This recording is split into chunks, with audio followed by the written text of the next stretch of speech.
রাজনীতিতে যোগদানের জন্য প্রস্তুত পদত্যাগ করা প্রধানমন্ত্রী শেখ হাসিনার ছেলে সজীব ওয়াজেদ জয় যুক্তরাষ্ট্র থেকে ভারতীয় সংবাদ মাধ্যম টাইমস অফ ইন্ডিয়াকে দেওয়া সাক্ষাৎকারে এ কথা জানান। তিনি বলেন, আওয়ামী লীগ এবং নেতাকর্মীদের বাঁচাতে যে কোনো কিছু করতে প্রস্তুত তিনি।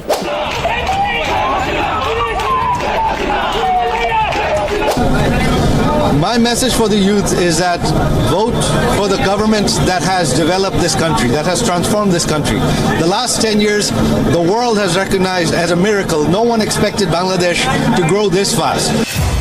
বর্তমান দেশের রাজনীতি পরিস্থিতি নিয়ে গভীর উদ্বেগ প্রকাশ করেছেন সাবেক প্রধানমন্ত্রী শেখ হাসিনার পুত্র সজীব ওয়াজেদ জয়।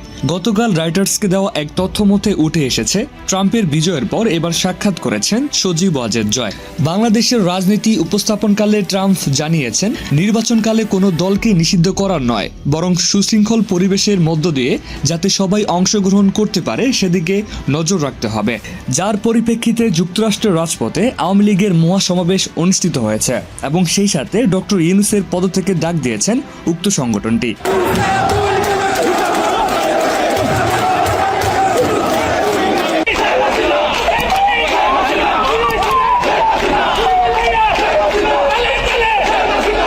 এছাড়াও সজীব ওয়াজেদ জয় এক লাইভ বার্তা জানিয়েছেন, সুষ্ঠু নির্বাচন ও আওয়ামী লীগ নেতাকর্মীদের বাঁচাতে সকল কাজে অংশগ্রহণ করবেন তিনি। দেশকে আমাদের নেতাকর্মীদেরকে আওয়ামী লীগকে রক্ষা করার জন্য যা প্রয়োজন আমরা করতে প্রস্তুত। এছাড়া জয় আরও জানিয়েছেন, খুব শীঘ্রই দেশে ফিরবেন তিনি। নিরাপত্তার সকল কার্যক্রম বহন করবেন যুক্তরাষ্ট্র।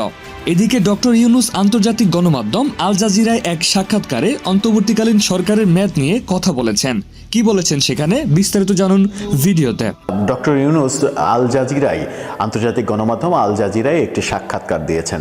সেই সাক্ষাৎকারে বাংলাদেশের সেনাপ্রধান, ভারত, ডোনাল্ড ট্রাম্পের সঙ্গে সম্পর্ক এবং এই সরকারের মেয়াদ, এই বিষয়গুলো নিয়ে কথা বলেছেন। ইন্টারেস্টিং বিষয় হচ্ছে যে প্রথমবারের মতো এই সরকারের মেয়াদ কতদিন হবে সেই ব্যাপারে একটা স্পষ্ট কথা বলে দিলেন, যে কথার পরে আমার মনে হয় যে এখন বিএনপি, জামাত সব দলই একটু নড়ে চড়ে বসবে। তারা বোধহয় এখন আন্দোলনের প্রস্তুতি নেবে যে দ্রুত নির্বাচন চাই। সেই প্রসঙ্গে পরে আসছি, আগে একটু পুরনো বিষয়ে যাই। সব থেকে পুরনো বিষয় হচ্ছে শেখ হাসিনা 5 আগস্ট কিভাবে গিয়েছিলেন সেই প্রসঙ্গে তিনি কথা বলেছেন এক প্রশ্নের উত্তরে। তিনি বলেছিলেন, মব ধেয়ে আসছিল গণভবনের দিকে, জনতা ধেয়ে আসছিল গণভবনে। শেখ হাসিনা মব জাস্টিসের কবলে পড়তে পারেন, এরকম মুহূর্তে শেখ হাসিনা সেনাপ্রধানের সহযোগিতা চাইলেন, সেনাবাহিনীর সহযোগিতা চাইলেন। সেনাবাহিনী তাকে নিরাপদে ভারতে পাঠিয়ে দেওয়ার ব্যবস্থা, সেনাবাহিনীর সহযোগিতা নিয়ে তিনি নিরাপদে ভারতে গমন করলেন। অর্থাৎ এখানে তিনি শেখ হাসিনা বাংলাদেশ থেকে ভারতে গিয়েছেন, এর পুরো দায় বলেন, কৃতিত্ব বলেন আর যাই বলেন, সেটা সেনাবাহিনীর উপরে ফেলে দিয়েছেন।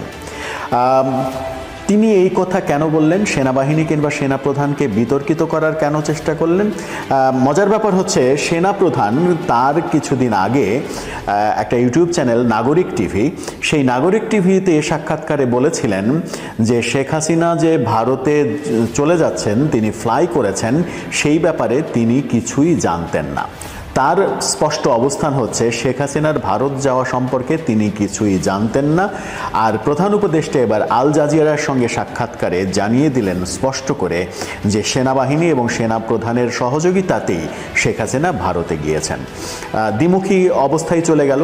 তো সেনাবাহিনী প্রধানকে বিব্রতকর পরিস্থিতিতে ডক্টর ইউনূস কেন ফেললেন, সেটা একটা বড় প্রশ্ন হয়ে সামনে আসবে। এই প্রশ্ন কবে নাগাদ সমাধান হবে সেটা বলা মুশকিল। এই বিষয়টাকে নিয়ে সেনাপ্রধান এবং ডক্টর ইউনূসের সঙ্গে সম্পর্কে ফাটল ধরতে পারে এবং সম্পর্ক যে ভালো নয় সেটাও স্পষ্ট হয়েছে। ডক্টর ইউনূসের ভাষ্য এবং সেনাপ্রধানের ভাষ্য একেবারে পরস্পর বিরোধী, মুদ্রার এপিঠ ওপিঠ ভাষ্য। এরপরে যে বিষয় নিয়ে তিনি কথা বলেছেন সেটা হচ্ছে ডোনাল্ড ট্রাম্প বিষয়ে কথা বলেছেন। বাংলাদেশে সংখ্যালঘু নির্যাতন হচ্ছে এবং ডোনাল্ড ট্রাম্প সেই ব্যাপারে একটা টুইট করেছিলেন।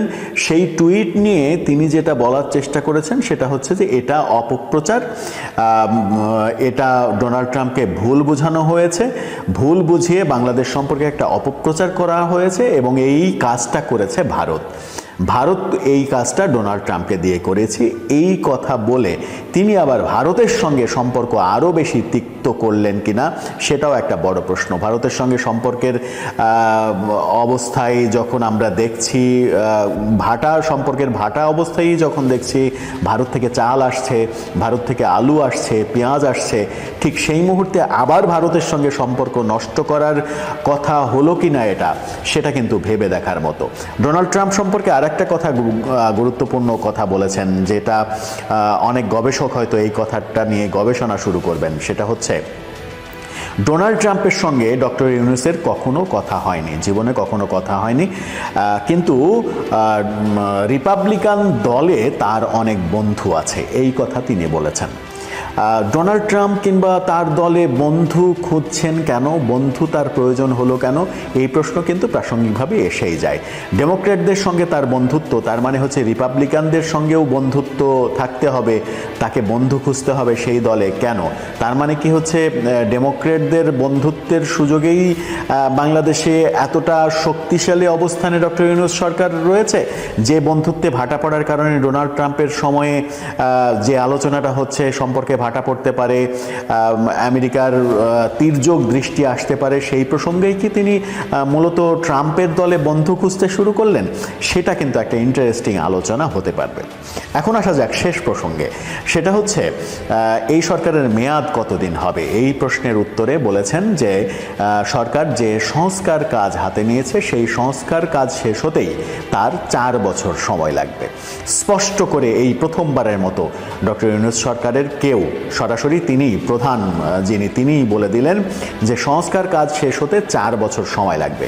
যদি সংস্কার কাজ শেষ হতে 4 বছর সময় লাগে তাহলে নির্বাচন দিতে আরও 1 বছর। তার মানে হচ্ছে প্রথম থেকে যে আলোচনাটা চলছিল এই সরকারকে নিয়ে, সরকার শপথের পরেই যে আলোচনাটা কানাঘোষা চলছিল চারিদিকে, যে এই সরকার মিনিমাম 5 বছর ম্যাক্সিমাম 7 বছর ক্ষমতায় থাকার জন্য এসেছে, আমার মনে হয় যে সেটাই বাস্তবায়িত হতে চলেছে। সরকার যখন মোটামুটি এখন ধরে নেওয়া যায় যে এই সরকার 5 বছর মেয়াদে ক্ষমতায় থাকতে চায়, তখন বিএনপির অবস্থান কি হবে? বিএনপির নেতা রুহুল কবির রিজভী ইতিমধ্যেই প্রতিক্রিয়া জানিয়ে দিয়েছেন এবং তিনি অবাক হয়েছেন। শুধুমাত্রই অবাক হয়েছেন এই কথাটুকুই বলেছেন যে অবাক বিস্ময়ে ফেটে পড়েছেন তিনি। 4 বছর কেন সংস্কার করতে লাগবে? সব সংস্কারের দায়িত্ব ইউনূস সরকারকে কে দিয়েছে?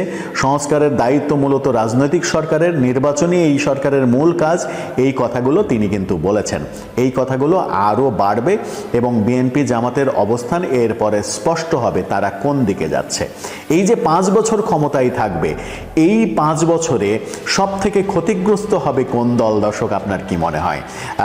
বিএনপি, জামাত নাকি আওয়ামী লীগ? কোন দল সব থেকে ক্ষতিগ্রস্ত হবে? গতকালকে আমরা সার্জিস আলমকে বলতে শুনেছি, মোটামুটি তার কথাই স্পষ্ট যে নাগরিক কমিটি, জাতীয় নাগরিক কমিটি যেটা হয়েছে সেটা যে একটা দলে রূপান্তরিত হচ্ছে, এটা মোটামুটি স্পষ্ট ধারণা পাওয়া গেছে।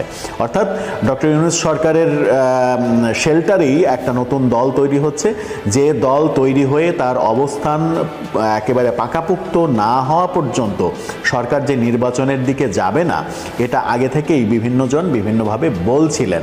সেটাই কি সত্যি হতে চলেছে? সেই দিকেই কি হাঁটছে সরকার? তাহলে বিএনপি এখন কি করবে?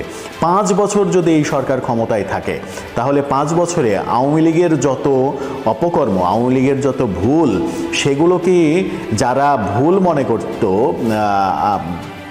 যারা আওয়ামী লীগকে দোষারোপ করতো, তারা কি ক্রমেই ভুলে যাবে না? কারণ আমরা ভুলে যাওয়ার জাতি। তারা ভুলে গিয়ে আওয়ামী লীগ আবার একটা নিউট্রাল পজিশনে চলে আসবে না? তাহলে কি সব থেকে বেশি লাভবান হবে আওয়ামী লীগ? সবথেকে বেশি ক্ষতিগ্রস্ত হবে বিএনপি, মাঝখান থেকে জামাত কি করবে, এই আলোচনাগুলো সামনে অনেক দিকে আমার মনে হয় পথ তৈরি করবে, আলোচনার পথ অনেকগুলো পথ তৈরি করবে। সেই আলোচনা আমরা করতেই থাকবো। দর্শক, আপনার কি মনে হয়? ডক্টর ইউনূস 4 বছর সংস্কার সময়ে নিতে চান, মোটামুটি ধরে নেওয়া যায় যে 5 বছর ক্ষমতায় থাকতে চান। ভারতকে তিনি দোষারোপ করলেন ডোনাল্ড ট্রাম্প ইস্যুতে, এবং শেখ হাসিনা ইস্যুতে সেনাবাহিনীকে দোষারোপ করলেন, সেনাবাহিনীকে এক ধরনের কাঠগড়ায় দাঁড় করালেন। আপনার এই আলোচনা থেকে আপনার মনোভাব কি? সেই প্রিয় দর্শক, এই বিষয়ে আপনাদের কি মতামত জানিয়ে দিন আপনার মূল্যবান মতামত আমাদের এই ভিডিওর কমেন্ট বক্সে।